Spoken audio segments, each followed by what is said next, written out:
एक मुलगा रोज बस स्टॉपवर उभा राहून घड्याळाकडे पाहायचा. बस येईपर्यंत तो वेळ मोजायचा. पण आयुष्य पुढे जात नाही याचं दुःख त्याला जाणवायचं. मनात कायम एकच विचार असायचा, वेळ नाही मिळत मला काही करायला. दिवस गेले, आठवडे गेले, महिने निघून गेले. लोक पुढे जात होते आणि त्याची स्वप्न मात्र तिथेच थांबली होती.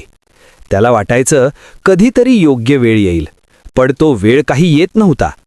एक दिवस त्याच्या नजरेत एक वृद्ध माणूस आला. तो रोज सकाळी त्याच बसस्टॉपवर बसायचा. हातात एक पुस्तक, चेहऱ्यावर शांत समाधान. पाऊस असो वा ऊन, तो माणूस रोज वाचायचा. मुलग्याने एक दिवस धीर करून विचारलं, काका, तुम्हाला इतका वेळ कुठून मिळतो? वृद्ध हसला आणि म्हणाला, वेळ कोणालाच मिळत नाही रे, वेळ काढावा लागतो. त्या शब्दांनी मुलगा थबकला. त्याला कळलं की तो वेळेची वाट पाहत होता आणि हा माणूस वेळेचा उपयोग करत होता. त्या दिवसापासून मुलग्याने ठरवलं, रोज थोडं वाचायचं, रोज थोडं शिकायचं. कारण बदल एका दिवसात नाही तर रोजच्या सवयींमध्ये असतो. हळूहळू त्याचं आयुष्य बदलू लागलं.